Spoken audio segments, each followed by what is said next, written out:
and then, well, depending on whatever rules you want, you got the win. You got the win. Welcome to video 3 of our Games Prep Camp. If you haven't already watched video 1, go do that, where we set the tone and tell you who the athletes are. Now we're going to jump in to workout 3, which was a bunch of bar muscle ups and snatches. You want to actually? We need to restart this so I can know the actual workout. And I know the actual workout. Let's make him look bad on camera. All right, workout 2: bar muscle ups and squat snatches. It starts with 4 rounds for time of 4 bar muscle ups and 2 squat snatches at 205, 145. But then we go directly into 3 rounds for time of 4 bar muscle ups, 2 squat snatches, now at 225, 155. And we made the athletes change their own weights into 2 rounds for time of 4 bar muscle ups and 2 squat snatches at 245 and 165 pounds. So I think the story of this workout was Travis and Noah racing each other. It was a great race. I enjoyed the race of that. Trav and I were kind of back and forth the whole time.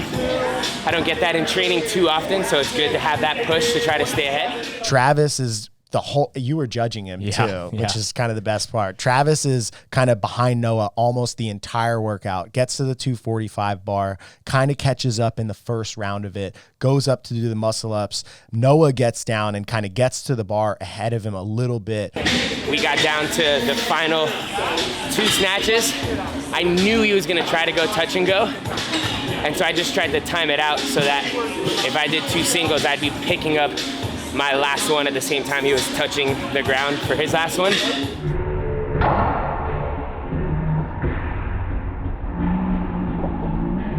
It's a cool place.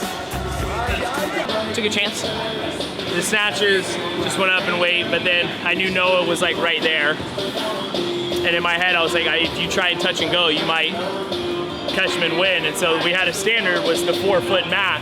We had them standing where the bar was parallel with the mat, so that they had 4 feet from front to back. So it was pretty small foot window. And I said that their feet in those snatches could not touch the front of the line or the back of the line. Sometimes in the games, they put these very tight movement standards on because there's so many barbells on the floor and the space is kind of limited. If your heel hit the line or your toe hit anywhere, it was a no rep. We said, screw it, let's train them at a really tight standard in case they make us put lines down at last chance or in case it's on the floor.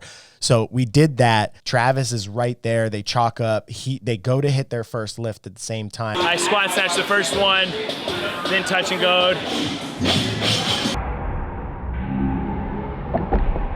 It's a cool place. When they stand up at what looked like the same exact time. And I stepped, probably like a hair forward like that line, and then Brandon was like, no rep, which was the standard. Then he dropped it. And he was like, what? And kind of like didn't really realize what happened. Right. Then he proceeded to make the lift again, but step on the line again. He went forward on that one. Yeah. Then he missed the rep, and then he ended up finishing. So the race was really good. The execution, I felt like, was really good by both athletes. That standard cost Travis a little bit. It's just frustrating because you're like taking the chance, and it paid off. Technically, It's a cool place. And they say it gets colder. the lift, just not the standard. If he had hit that, it probably would have been like a push the bar down, jump over at the exact same time, finish. So that was fun. I enjoyed that. I like being competitive. Cost him 90 seconds. Yeah. But if, hindsight's 2020, I still say every single time for Travis, go for it there, because that's a workout that if he has an opportunity to win, that's a really big win for Travis, because there's something that maybe he's not as good at, like a bar muscle up or ring muscle up, those kind of things. And if he can beat a Noah in that means he's beating most of the field. Yeah. So it was worth the risk. The standard was really, really tight. And to be honest, like his heel barely touched the line, but I wanted to no-rep him there. One, Max was over in my ear saying, make sure you no-rep him if he touches the line, so I had to. But 2, I think it just is really good for the athlete, and Travis has done this so long. He knows where he's at. He knows that he did hit the weight, but also you just have to hold the standard. How was that? It was good. It was fun. Did you take any chances? No, You played it smooth? I just smooth and steady wins the race, Travis. Dang, shots fired, shots fired. Start coming and they don't stop coming. She executed really cleanly as she went through this workout. She had 1 miss in the workout, but it was actually in the first bar, which I thought was interesting. It's a cool place. At think maybe just you're moving fast and maybe you're not as like crisp and set up. Her muscle ups looked great, and she ended up finishing the workout in 7:11. Oh man, gotta work on some strength.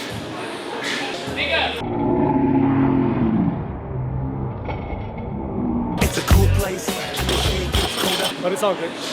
It's good to be in this atmosphere, man. Julian did the actual weights, but he ended up getting a fair number of misses and time capping. Where was the time? Where was he at the time cap? 46 reps. 46 reps, and Dillon was at 47 reps. It's a cool place. And they say it gets colder. So that was kind of the Heat 1 athletes. Then we had Jake, Hamza, and Sara came in. With Hamza, we talked about in the last workout a video that he had kind of had that heat incident on the rower. So we decided to scale his weights back.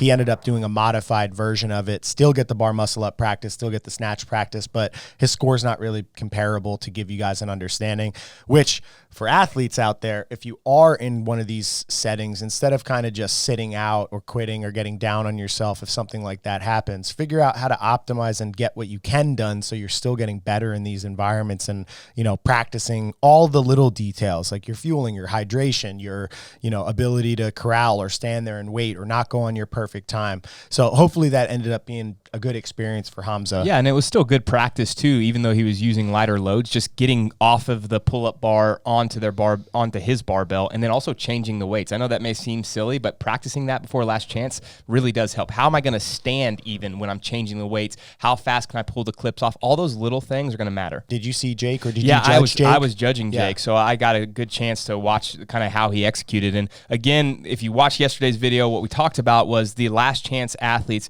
had the opportunity to watch the games athletes go first, and then they came up with a strategy. So Jake knew. It's a cool place. And they say it gets colder. So Jake knew, okay, I can be competitive with Travis and Noah's time, but I'm going to have to execute really well on the snatches. Jake is just as good, world class at bar muscle up. It's CrossFit. Woo! I didn't beat Noah, so You did? I didn't. Oh, you didn't. So now I don't get dinner tonight. Losing all my skin. That's it. I healed. Sara, she did all her bar muscle ups unbroken, ended up being I think a pretty good execution for all the athletes. It was my favorite one of the weekend, I think, to watch. It was a lot of fun to watch. And so then the next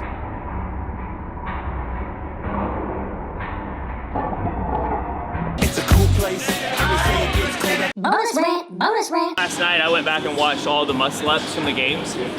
No one locks out at the top. None of them. Like they're all just falling away. So I'm like, that has to be the difference of like what's really fatiguing me. Because I'm like,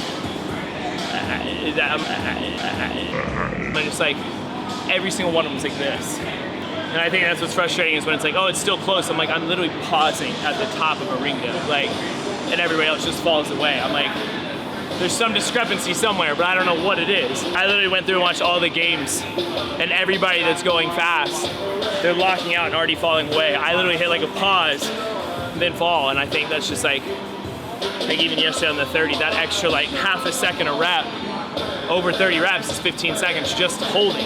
And so then the next workout, they had about an hour and a half break, and then we did something a little bit different. Maybe you wouldn't see this at the games, but a last chance workout for sure, 12-minute AMRAP. It started with a